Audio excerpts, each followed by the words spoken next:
Selamat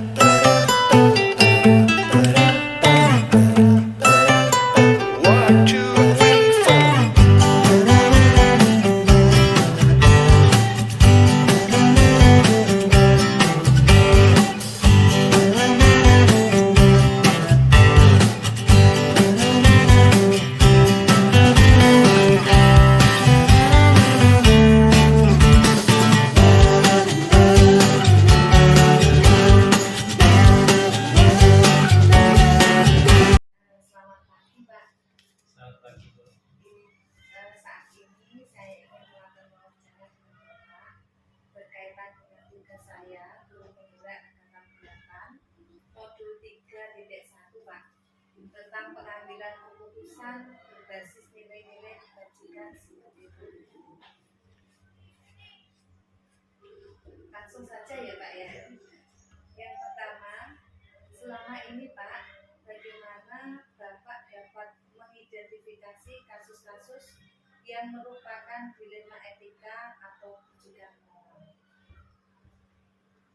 Kasus-kasus yang kaitan dengan moral memang beberapa kali ada yang terjadi, baik itu tenaga pendidik maupun dari peserta didik.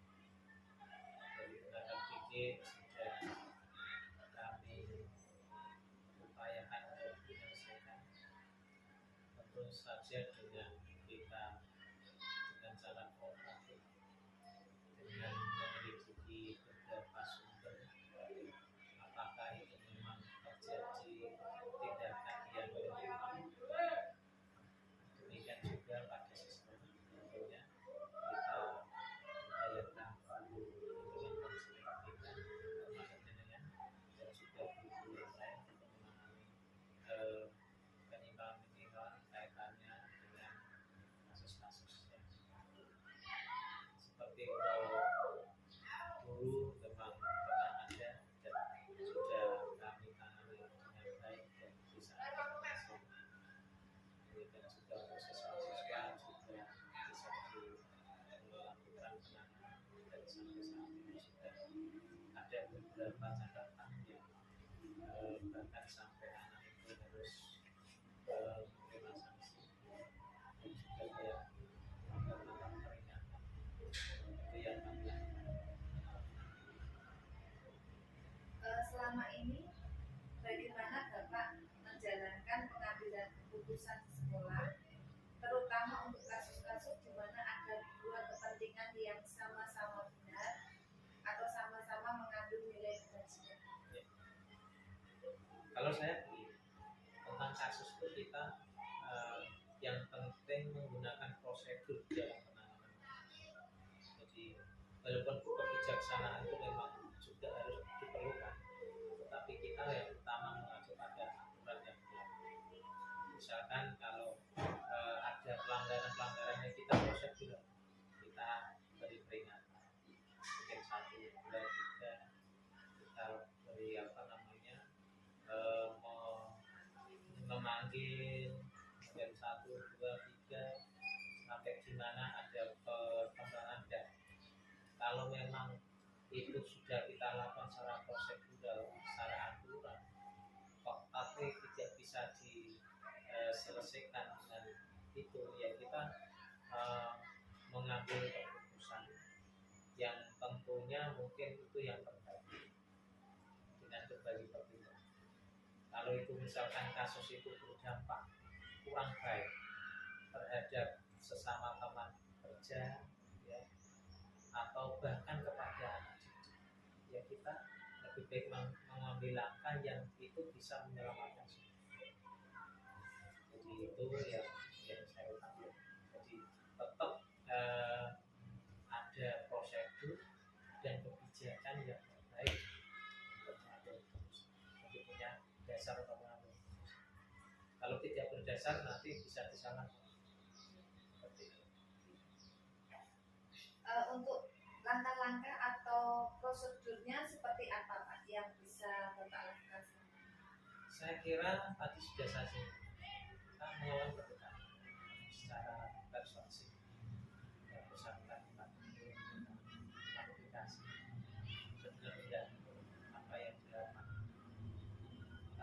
ya sebatas itu kita juga proses dengan yang lain. Artinya saksi-saksi yang lain, mungkin dengan siapa yang tahu kejadian itu.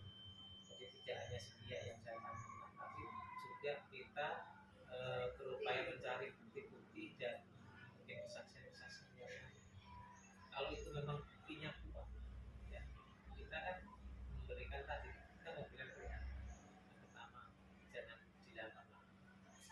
Kemudian yang kedua, kita panggil lagi. Bahkan yang ketiga, kalau dia tidak menghiraukan apa yang kami lakukan sebagai pimpinan, saya juga mengambil kebijakan yang tegas, keputusan yang tegas. Yang penting sesuai dengan prosedur.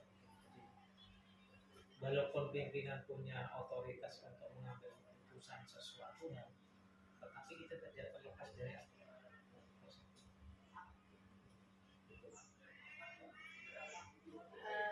Selanjutnya Pak, hal-hal apa saja yang selama ini Bapak anggap efektif dalam pengambilan keputusan pada kasus-kasus dilema etika? Anda memasuki jalan istirahat. Attention please. It's time for taking a break. Yang pertama adalah kita harus mengikuti aturan-aturan yang berlaku. Kalau aturan-aturan yang berlaku itu sudah kita lakukan, kemudian kita didukung kesaksian dan bukti-bukti yang berat, dan kemudian kita merangkum dari berbagai data itu, kemudian kita ambil keputusan yang tentunya keputusan terbaik itu akhirnya memikirkan banyak hal. Kalau ini kita lakukan, kita ambil keputusan semacam apa itu nanti dampaknya seperti apa. Jadi kalau kita ambil keputusan misalkan harus saya memberhentikan kepada seseorang yang melakukan pelanggaran, itu nanti kira-kira dampaknya. Dan kalau tidak kita fokuskan sampai memberhentikan seseorang, sudah dampaknya.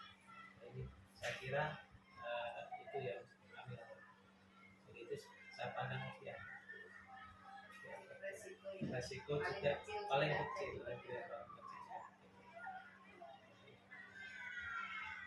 Lalu hal-hal apa saja yang selama ini merupakan tantangan dalam pengambilan keputusan pada kasus-kasus dilema etika?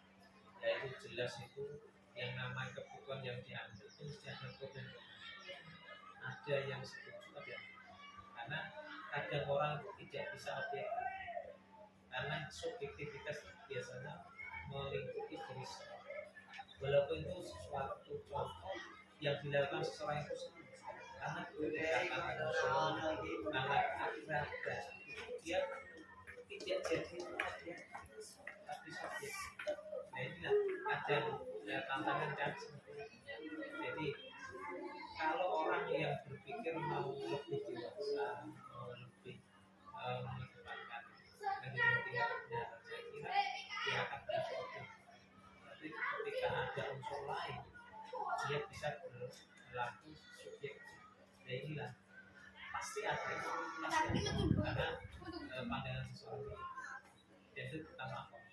Tapi yang jelas tidak menjadi permasalahan yang krusial ketika pro atau kontra, tetapi apa yang kita ambil itu menurut kami sebagai pemimpin itu yang terbaik dan punya dasar-dasar tertentu dengan pertimbangan tersebut tidak apa, karena dimanapun juga pasti ada seperti itu. Dan mungkin orang semua setuju dengan keputusan dia dari pimpinan, tidak, pasti ada yang tidak setuju, itu yang wajar.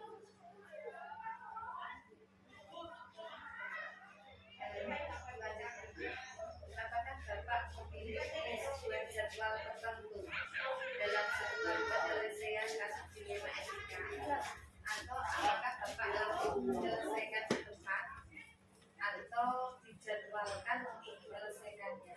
Bentuk dan prosedurnya seperti apa? Tentunya kita lihat kasus-kasusnya.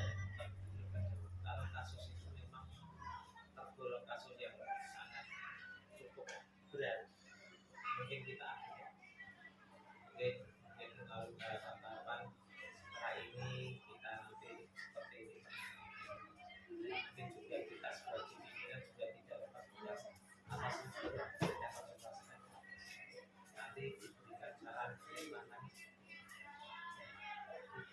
buat saya tidak melihat kasusnya itu memang cukup berat, ya mungkin lebih baik dijadwalkan, direncanakan, diagendakan supaya kalau sifatnya kasus itu hanya sekiranya bisa diselesaikan secara intern di instansi dan tidak melibatkan pihak lain, mungkin kita ya mungkin tidak terlalu diagendakan soal terlalu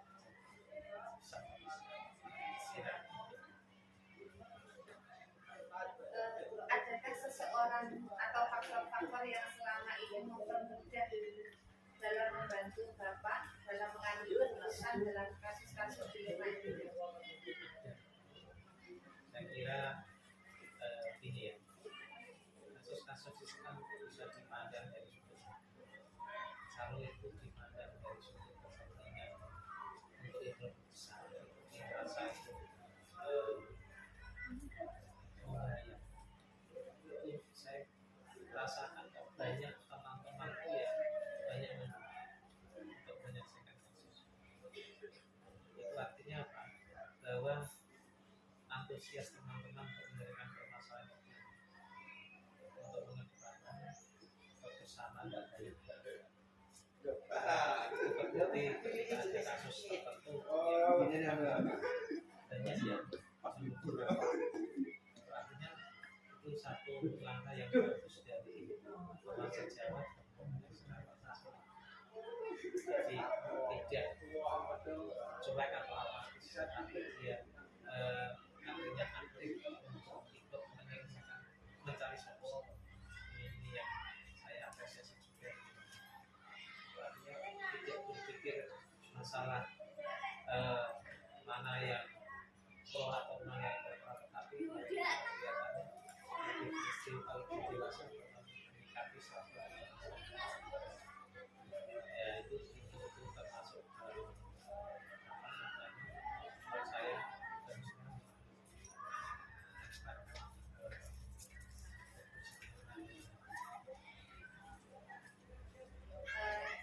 Dari semua hal yang telah disampaikan Pak, pembelajaran apa yang dapat Bapak petik dari pengalaman Bapak mengambil keputusan dilema ini? jadi gini, permasalahan itu sebenarnya ada yang tidak bisa diselesaikan, tinggal kita bagaimana maka hanya yang pernah terjadi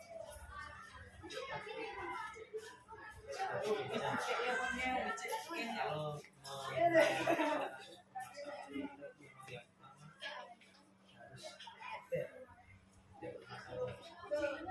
kalau kita misalnya sampai di kantor ada pihak yang kita tidak harus kemudian membalas jasa, kita berikan kesabaran, kita latih kesabaran untuk menangani. Kenapa? Kita ingin pada akhirnya itu tetap tidak terjadi perpecahan. Kadang ya orang itu berbeda-beda. Kalau tipe saya mungkin kalau ada hal-hal semacam itu jangan langsung kemudian kita tanggung jawab. Ya mungkin memang sebagai pimpinan itu banyak hal yang harus dijaga. Kalau ada yang tidak senang mungkin ada yang dia menghantam secara di belakang, tapi yang penting kita sadar kita akan mencari solusi. Kalau kita ibaratnya keras sama keras, yang saya alami kan termasuk saya bagaimana melatih kesabaran, dan saya yang pasti ada solusi. Sekeras-keras manusia itu suatu saat pasti akan mungkin batu itu keras, ketika lama-lama kena air itu juga bisa saya yakin begitu juga filosofi manusia. Sekeras-keras orang yang berhati dan suatu saat entah apa pasti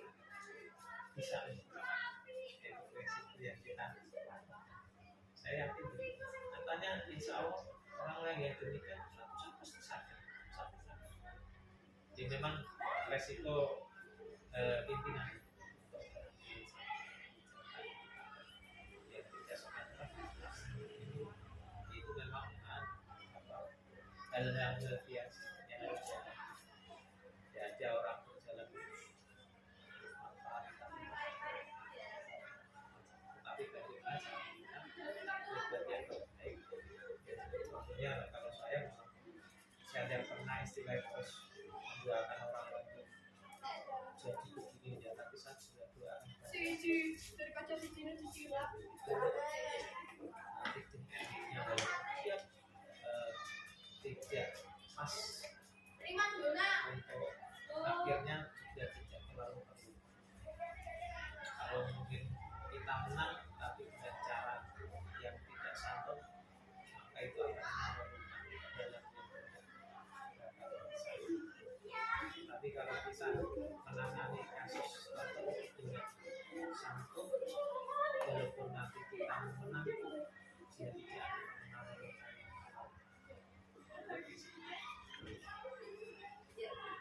Terima kasih Pak untuk beberapa pertanyaan wawancara ini sudah selesai. Terima kasih karena Bapak sudah mau sharing dalam mengambil keputusan berbasis pendidikan sebagai pemimpin. Saya mendoakan semoga Bapak dalam menjadi pimpinan seperti ini dapat memimpin kebijaksanaan dan juga memberikan kepada demikian wawancara saya dengan Bapak Abdul Haji, Kepala SMP Negeri 1 Donggala. Terima kasih. Anak lain mana, Wak?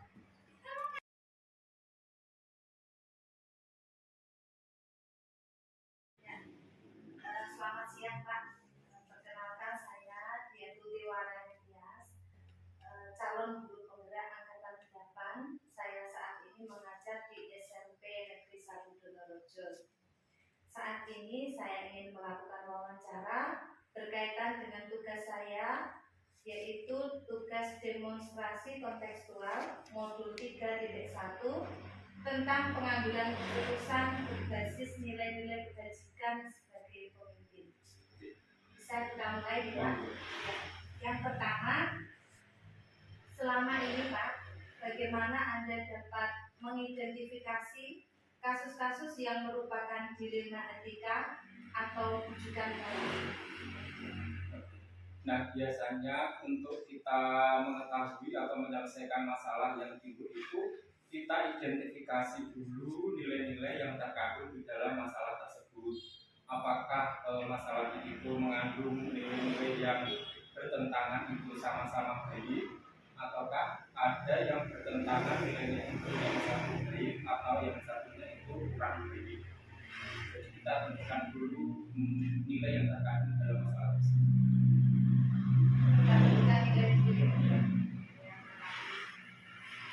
Yang kedua, selama ini bagaimana Bapak menjalankan pengambilan keputusan di sekolah ini, terutama untuk kasus-kasus di mana ada dua kepentingan yang sama-sama benar atau sama-sama mengandung nilai kebajikan?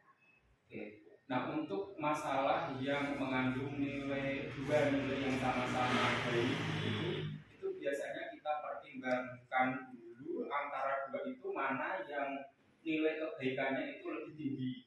Kemudian yang kedua, mana yang resikonya paling rendah. Jadi itu nanti yang kita ambil yang kebaikannya lebih banyak dan resikonya paling kecil. Kemudian selain itu kita juga harus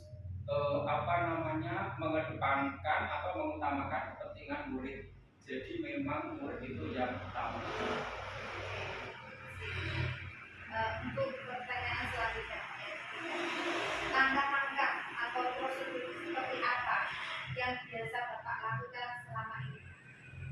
Nah, setiap kita menyelesaikan masalah itu, yang pertama kita identifikasi dulu seperti tadi nilai yang terkandung dalam itu apa, yang bertentangan itu apa, kemudian yang terlibat di dalamnya itu siapa saja, kemudian kita musyawarahkan kemudian kita ambil keputusan yang paling baik menurut kita bersama itu, kemudian kita ambil kesimpulannya dan setelah itu dijalankan, yang terakhir pasti kita akan evaluasi apakah keputusan yang sudah diambil itu sudah tepat atau belum, sehingga nanti ketika ada masalah lain yang muncul serupa itu kita bisa mengambil solusi yang lebih baik.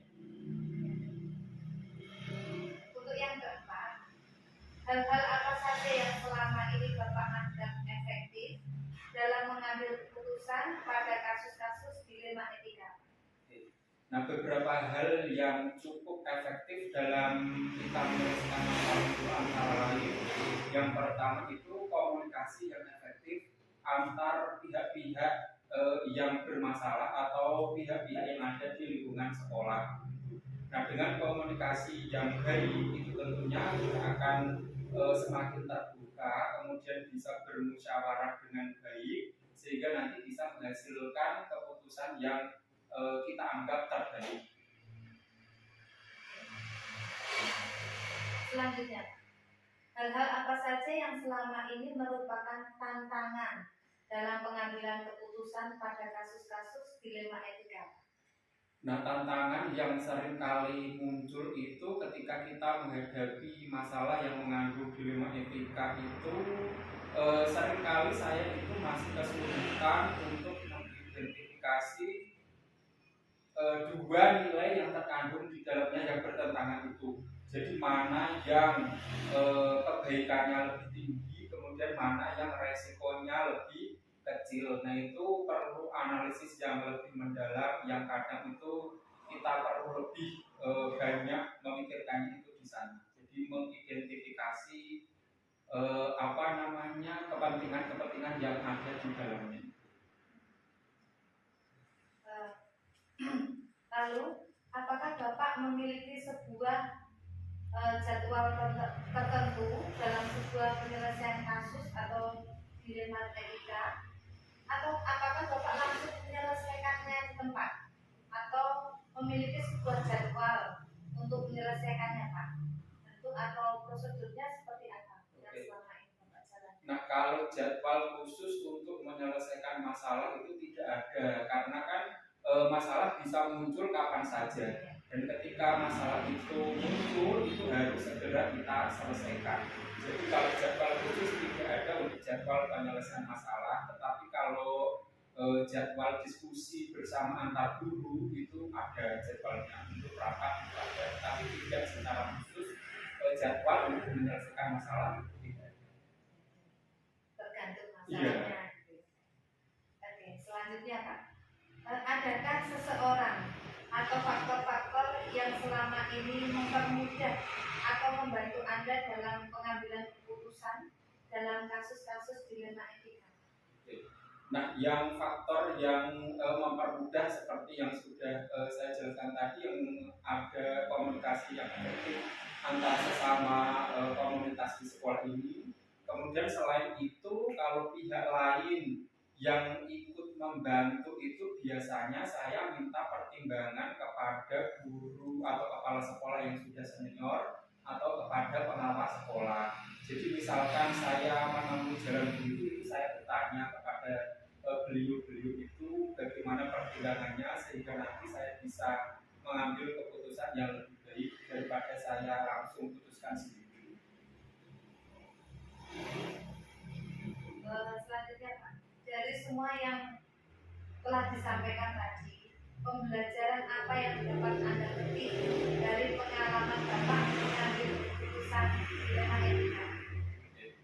Nah, jadi pembelajarannya yaitu masalah itu pasti akan selalu ada, dan ketika masalah itu ada, maka sebaiknya kita harus segera selesaikan supaya nanti tidak memicu timbulnya masalah yang baru. Dan untuk menyelesaikan masalah itu kita perlu komunikasi yang efektif antar sesama warga sekolah atau sesama pihak-pihak yang termasuk dalam masalah tersebut, dan tentunya semuanya harus ditujukan untuk kepentingan murid.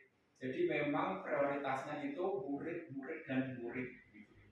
Semua besar Iya, berpusat pada murid. Oke, kita sudah di akhir wawancara ini Pak. Terima kasih untuk wawancara siang hari ini. Semoga Bapak sebagai kepala sekolah bisa menghadapi atau membuat keputusan-keputusan yang berpihak kepada murid dan juga dapat melaksanakan tugasnya dengan baik. Amin. Terima kasih ya Iya, Pak. sami-sami dulu. Demikian wawancara saya bersama dengan Bapak Abdul Hafid, Kepala SD Negeri 1 Tulaga. Terima kasih.